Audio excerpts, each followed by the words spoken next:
아침 함께 하신 하나님 말씀 창세기 17장 9절에서 14절. 창세기 17장 9절에서 14절.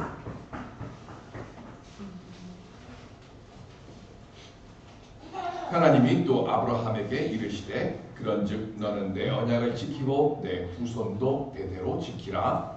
너희 중 남자는 다 할례를 받으라. 이것이 나와 너희와 너희 후손 사이에 지킬 내 언약이니라. 너희는 포피를 베어라. 이것이 나와 너희 사이의 언약의 표징이니라.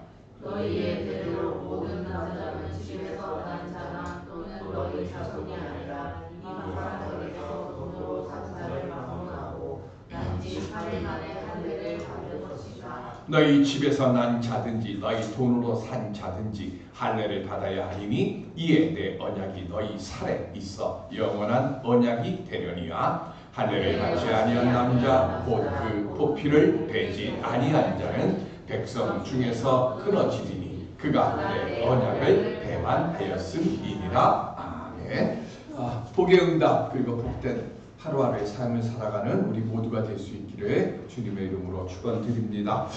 이삭이 에서에게 마음껏 내가 너에게 축복해 주려고 하니까 들판에 나가서 사냥해서 그걸 가지고 너에게 별미를 준비해라 라고 이야기를 합니다. 근데 그 이야기를 리브가가 엿듣죠. 그리고는 야곱에게 가서 엄마가 별미를 만들어 줄 테니까 이제 너는 좋은 염소 새끼 2마리를 가지고 와라 라고 이야기를 합니다. 그리고 네가 그 음식 가지고 들어가서 아버지가 에서에게 주려고 했던 복을 네가 받아라 라고 이야기를 합니다. 그 이야기를 듣고 야곱이 어떻게 합니까? 창세기 27장 12절 시작. 아버지께서 나를 만지실진데 내가 아버지의 눈에 속이는 자로 보일지라. 복은 고사하고 저주를 받을까 하나이다. 아멘. 뭐 걱정하는 거죠?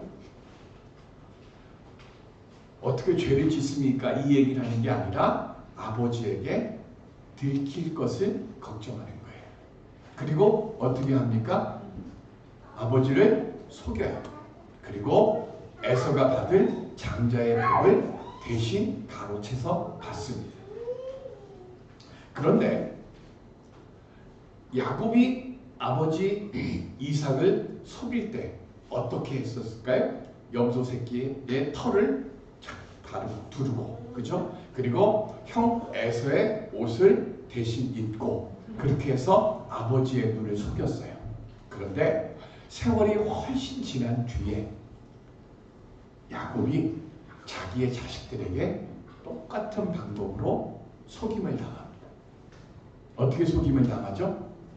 요셉이 도단에 가서 형들을 만났을 때 형들이 요셉을 애굽의 노예로 팔고, 그리고 어떻게 합니까? 염소의 옷을, 그러니까 염소의 피를 요셉의 옷에다가 묻히고, 그리고 어떻게 합니까?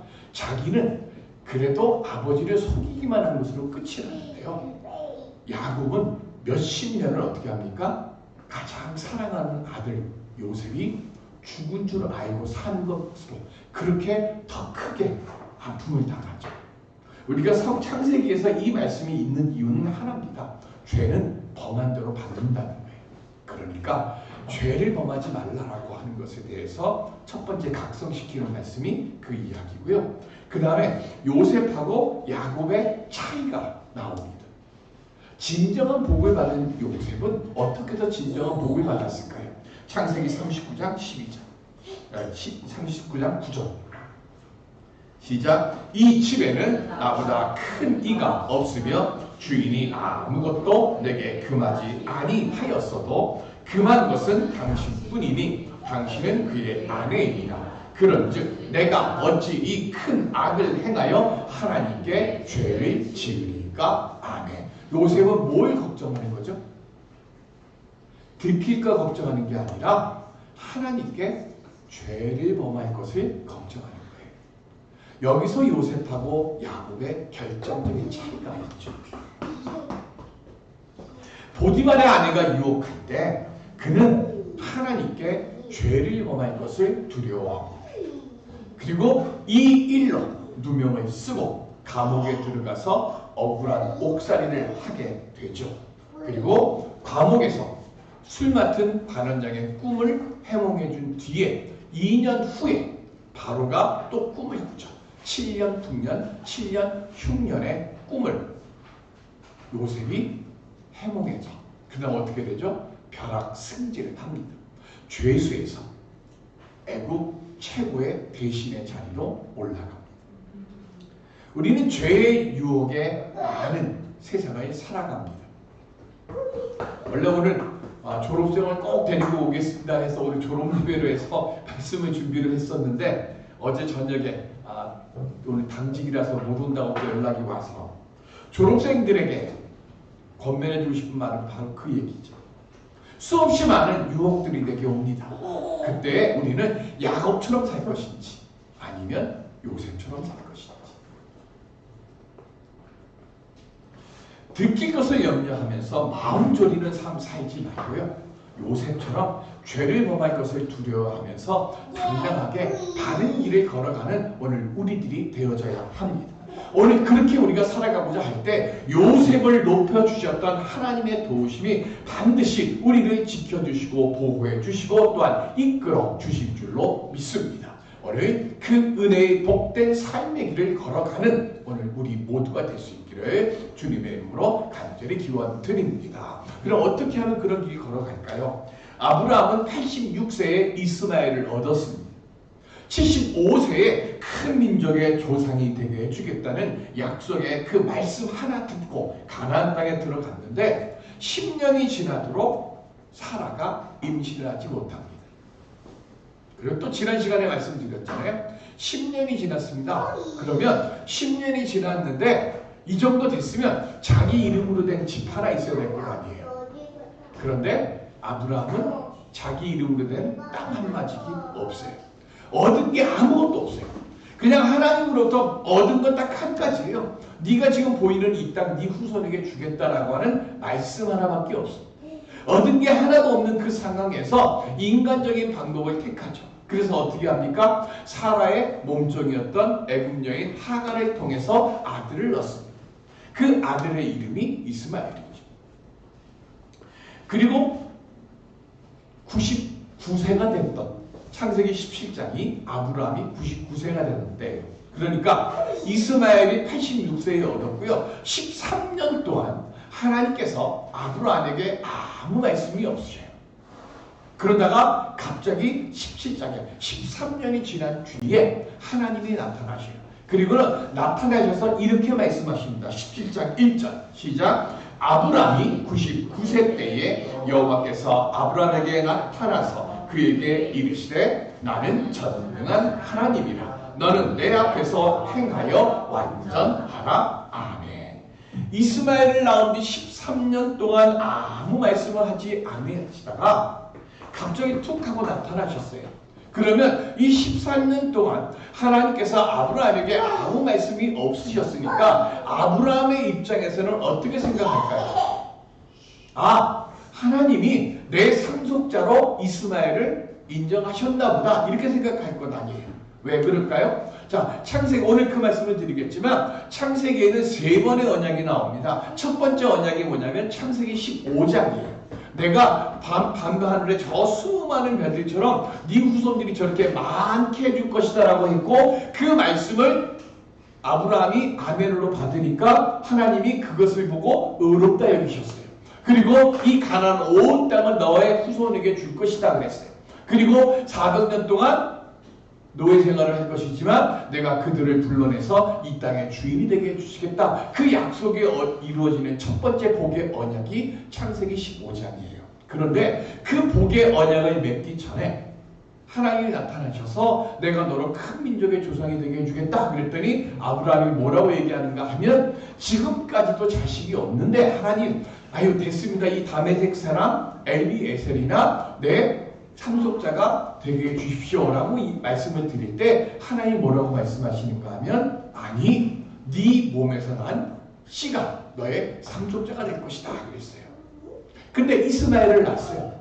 아무 말씀이 없으셔요? 그러면 아브라함의 입장에선 당연히 뭐예요? 아, 이스마엘. 왜? 이스마엘도 내 아들이니까. 그런데 11장 1절에 딱 오셔서 하시는 말씀이 뭐냐면 전부 꽉 누르는 거예요. 이스마엘이 네 상속자가 아니야. 그런데 그 말씀하시기 전에 하나님 뭐라고 말씀하셨어요? 나는 무슨 하나님? 전능한 하나님. 그래요. 근데 전능한 하나님 뜻이 뭐죠? 전능하다. 우리 그런 말씀 우리 기도할 때 그러잖아요. 무소부재하시고 전능하신 하나님 그러잖아요. 무소부재는 뭐예요? 안 계신 곳이 없으시는 하나님. 전지전능하신 모든 것을 다 하시고 모든 것을 다 하시는 하나님. 그러면 하나님이 아브라함에게 나타나셔서 99세예요. 사라는 몇 살 적으니까 89살. 이미 여자로서의 자식을 낳을 수 있는 몸이 사라는 아니에요. 그런 상태에서 하나님 뭐라고 말씀하세요? 이스마엘은 네 상속자가 아니야. 그러기 위해서 뭐가 있어야 돼요? 전능함이 필요한 거예요. 그래서 하나님 말씀하세요. 나는 전능한 하나님이야. 24년 동안 네가 지금 기다렸어. 그 기다림. 그 다음 두 번째, 여자로서 자식을 낳을 수 없는 상태야. 그럼에도 불구하고 나는 무슨 하나님? 전능한 하나님. 할 수 없는 데서 할 수 있는 역사를 만드는 능력을 가진 하나님. 그걸 먼저 말씀하시는 거예요. 그리고 그 전능한 하나님께서 제일 먼저 하신 일이 뭐예요? 이름을 바꾸는 것부터 시작합니다. 원래 이름은 뭐였어요? 아브람이에요. 자, 아브람, 이 이름은 누가 지어준 거예요? 아브람 이름 누가 지어줬어요? 하나님 지어주셨어요? 아버지가 지어준 거죠. 데라가 아브람이라고 이름을 지어주는데 아브람의 이름의 뜻이 뭐예요? 존귀한 아버지라는 뜻이거든요. 그러니까 뭐라고 얘기하는가 하면 세상 사람들한테 존중받고 인정받고 부귀영화 누리면서 살아라. 그 뜻으로 아브람이라고 이름을 지어준 거예요. 그런데 하나님이 이제부터 너는 이름을 바꿔. 세상 사람들에게 존귀하라고 인정받는 그 사람이 아니라 뭐라 그랬어요? 만국의 아버지, 열방의 아버지, 수많은 민족의 아버지. 그래서 아브라함이라고 네 이름을 바꿔라 그래요. 아브람하고요. 아브라함하고 중간에 뭐가 딱 하나 들어갑니다. 히브리어로 이게 해인데 이거 하나 들어가거든요. 요게 흐 발음나요. 요게 아브라함 할 때. 근데 요 하나 들어가는데 아브라함에서 존귀한 아버지에서 열국의 아버지가 돼요. 우리 옛날에 그거 있었잖아요. 매울 신자에다가 점 하나 더 들어가면 뭐가 되죠? 신라면에서 행복할 행자가 되거든요. 점 하나 들어가고 글자 하나 들어가는 것에 따라서 바뀌거든요. 아브라함이 그런 거예요. 우리 인생은요. 하나님의 말씀 한마디에 말 한마디에 바뀌는 거예요.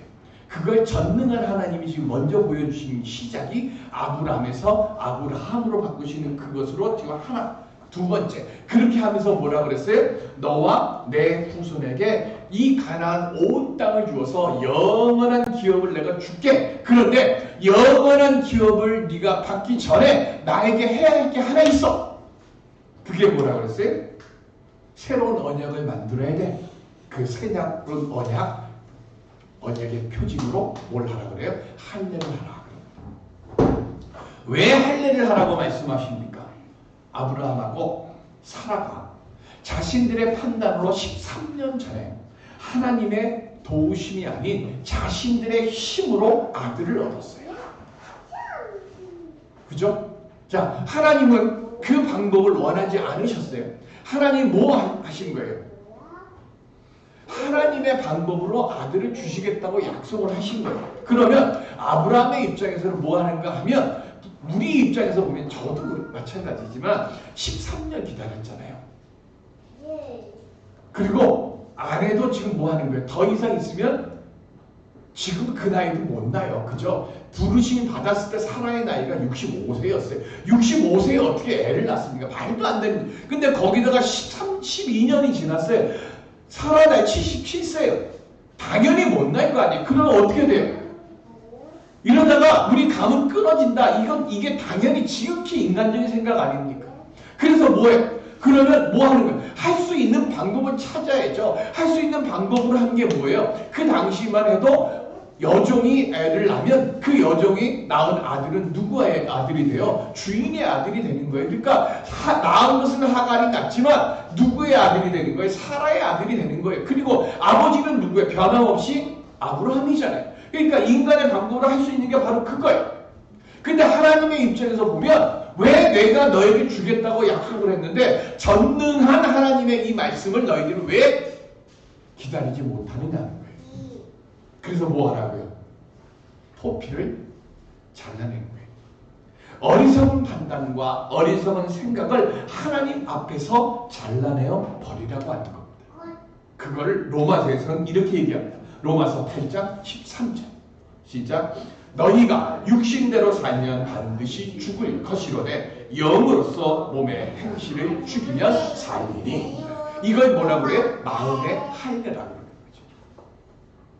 마음의 할례를 행해야, 즉 몸의 행실을 죽여야 되는 거예요.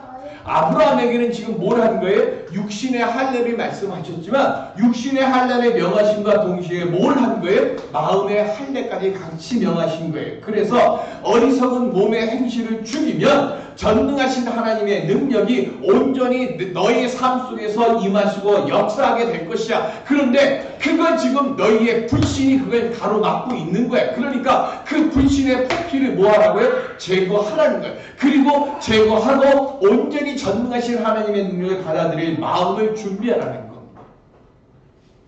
창세기 15장이 첫 번째 언약이었어요. 그 첫 번째 언약을 할 때 아브라함이 뭘 준비했는가 하면 3년 된 암소, 그 다음에 암염소, 그리고 순양, 그리고 산비둘기와 집비둘기 새끼들을 가져왔습니다. 그러면 하나님이 뭘 어떻게 하셨는가 하면 그 순염소, 암소, 순양을 가운데를 잘라요. 그리고 가운데를 이렇게 벌렸습니다. 그리고 그 사이를 아브라함이 지나가게 한 거예요. 누구를 죽여서, 누구를 제물로 바쳐서요? 짐승들을 제물로 바쳐서 하나님과 함께 무슨 언약을 맺었어요? 복의 언약을 맺었어요. 그러면 지금 창세기 17장은 두 번째 언약입니다. 이건 누구를 제물로 바치는 걸까요? 아브라함 자기를 제물로 바치는 거예요.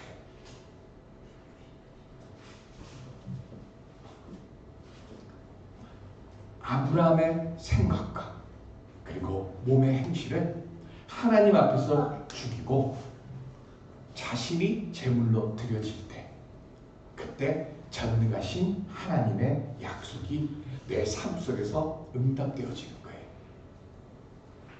그래서 뭐 하는 거예요? 마지막으로 하나님이 최종적으로 아브라함에게 다시 말씀하세요. 내년에 네가 아들을 얻을 것이다. 믿었어요? 아브라함도 안 믿었고요. 그리고 그걸 천막 밖에서 듣고 있던 사라도 안 믿었어요. 왜? 난 여자로서 이제는 아기를 임신하지 못할 상태인데. 그래서 사라가 어떻게 해요? 비웃어요. 비웃으니까 하나님의 사자가 뭐라고 얘기해요? 너 왜 비웃냐? 그래요. 왜 웃냐? 그랬더니 사라가 뭐라 그래요? 안 웃었어요. 그래요. 우리 참 하나님 앞에서요, 금방 이게 거짓말도 참 많이 해. 그런데 하나님의 사자가 뭐라고 얘기해요? 네가 지금은 비웃었지만 내년에는 진짜로 웃을 것이야. 그래서 아기의 이름을 뭐로 지으라고요? 웃음이라고 지으라고요. 우리말로 웃음하니까 우습잖아요. 근데 그 이스라엘 그 히브리어로 탁 하니까 좀 폼도 나잖아요. 이삭, 영어로 얘기하면 아이작. 그러니까 이삭이라고 지어라. 그런데 세 번째 언약입니다. 창세기 바로 22장이죠. 이건 언약이라고 되어 있지는 않아요. 근데 제가 왜 언약이라고 말씀을 드리냐? 100세 만에 그렇게 어렵게 얻은 아들 이삭을 하나님이, 이삭이 여러 신학자들이나 목사들에 따라서 나이가 천차만별이지만 저는 그냥 대충 생각하기에 한 10살 됐을 거라고 생각해요. 그쯤 자란 아들 이삭을 하나님 뭐라고 하세요? 제물로 바치라. 나를 죽여서 얻은 아들인데 하나님이 갑자기 이삭을 제물로 바치래요. 성경에는 뭐라고 되어 있어요? 하나님이 아브라함을 시험하시려고 이렇게 되어 있어요. 그러면 뭘 시험하시려고 하나님 그러셨을까? 그 정답이 히브리서에 나와요. 히브리서 11장 19절. 시작. 그가 하나님이 능히 이삭을 죽은 자 가운데서 다시 살리실 줄로 생각한지라 비유컨대 그를 죽은 자 가운데서 도로 받은 것이니라. 아멘. 나를 죽여서요 내 아들을 얻었어요. 처음엔 재물을 죽였더니 하나님 복의 언약을 주셨고요. 두 번째, 나를 죽였더니 전능하신 하나님이 얻을 수 없는 상황에서 아들을 얻게 하셨어요. 세 번째, 하나 더 죽여야 돼요. 뭐냐면 지금도 지난 주간에 저희 미국에 사는 저희 형님 댁에서 왔는데 손주를 봤어요. 그래서 온통 손주 사진으로 도배가 된 거를 보내왔더라고요. 그래서 제가 그 얘기를 했어요. 집사람이 손주 사진으로 도배가 됐다 할 때 내가 그래서 우리 교회도 있잖아. 우리 양장로님, 차집사님, 김집사, 양집사 다 보면 카톡에 온통 누구밖에 없어요. 아무도 없어요. 시훈이밖에 없어. 그죠? 모든 관심이 다 뭐예요?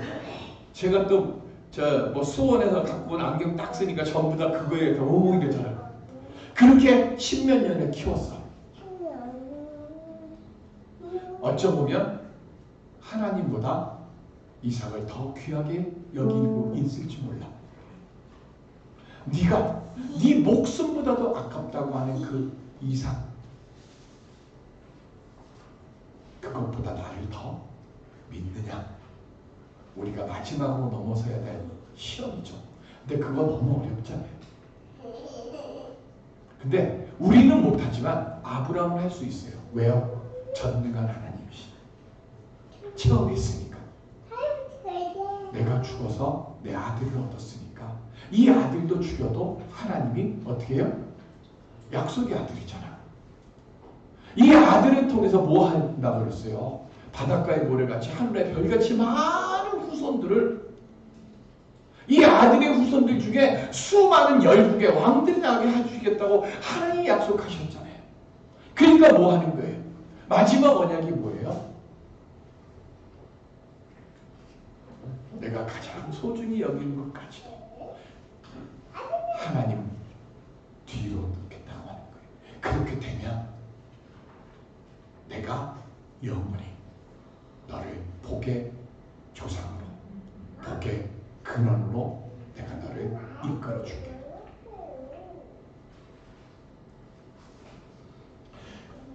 그래서 15장의 그 약속의 복이 온전히 이루어질 것을 믿었기 때문에 내 아들 이삭을 하나님 앞에 드리려고 한 거예요.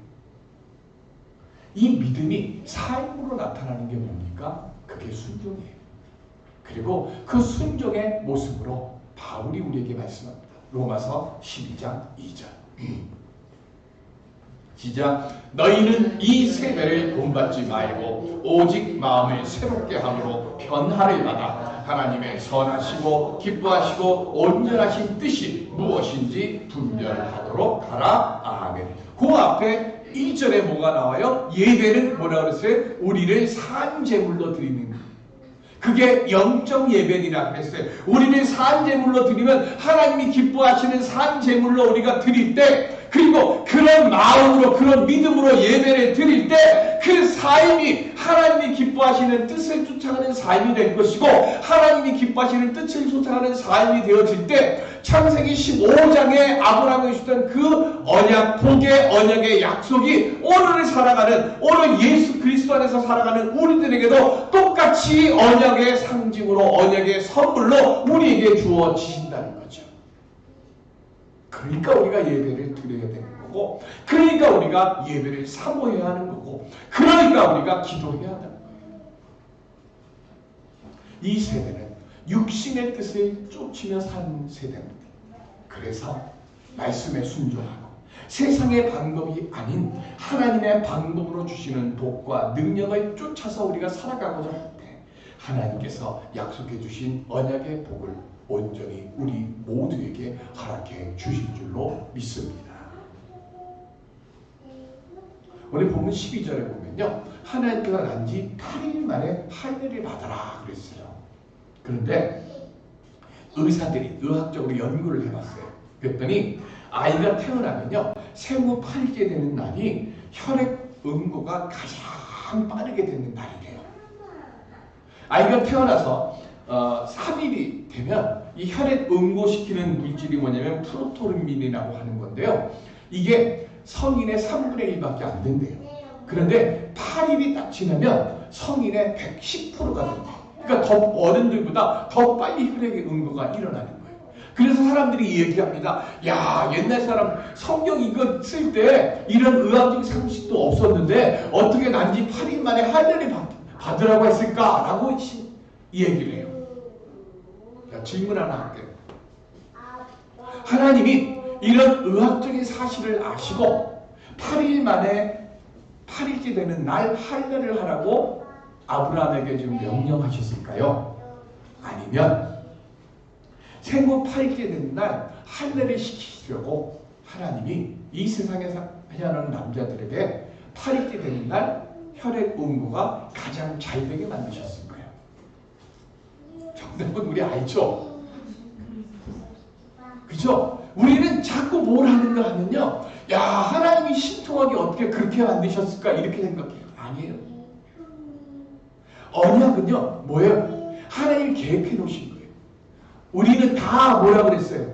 우리는 약속의 선물들이잖아요. 예정론이라는 것이 뭡니까?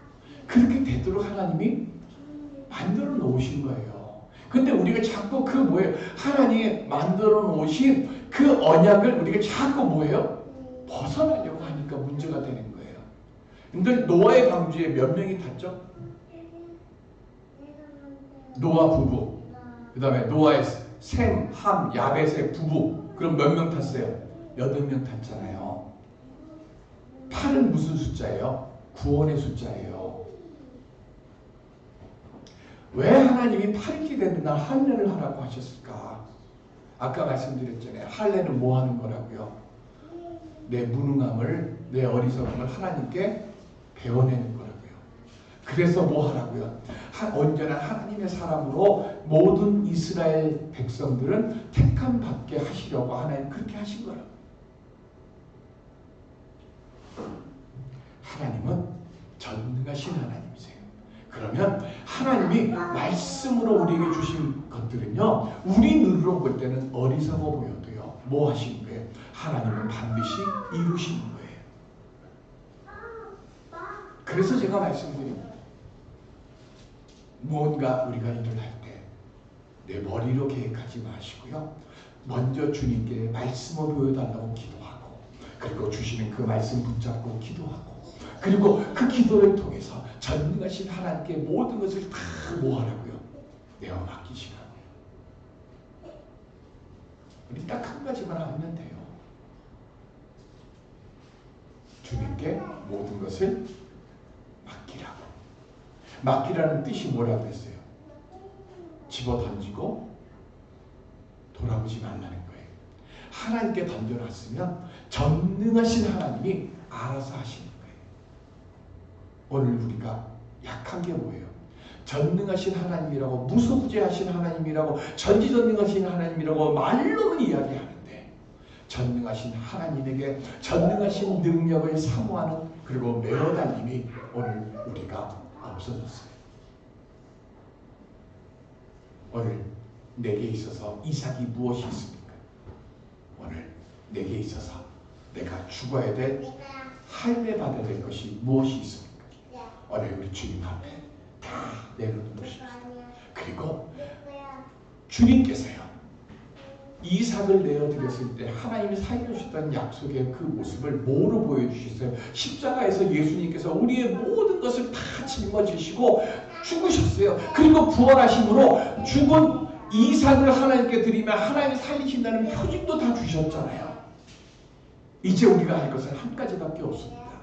하나님 앞에 매어 달리는 것, 그리고 하나님께 모든 것을 맡기고 하나님께 모든 것 의지하고 하나님께 모든 것 아뢰고, 그리고 그 속에서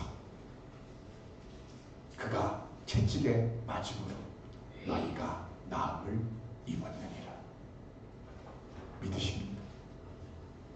내 아픔과 내 연약함과 내 궁핍함과 내 자녀들의 속삭임과 그리고 속썩임과 그리고 내 자신의 무력감까지도 주님이 채찍에 맞으셔서 우리는 다 나음을 얻을 수 있습니다. 주님 앞에 다 내려놓고 기도하시고 다시 우리 마음에 할례 받으시고 하나님이 주신 전능한 하나님의 그 전능하신 응답 얻는 우리 모두가 될 수 있기를 주님의 이름으로 간절히 축원드립니다. 은혜의 아버지 하나님, 정말로 못났고 정말로 부족하고 정말로 무력한 저희들입니다. 주님, 믿음 다시 주시옵소서. 부르짖을 수 있게 하여 주옵시고 전능하신 하나님을 의지할 수 있게 하여 주옵시고 전능하신 하나님께 응답받는 기도자들, 예배자들 되게 해 주시옵소서. 예수님의 이름으로 기도드립니다. 아멘.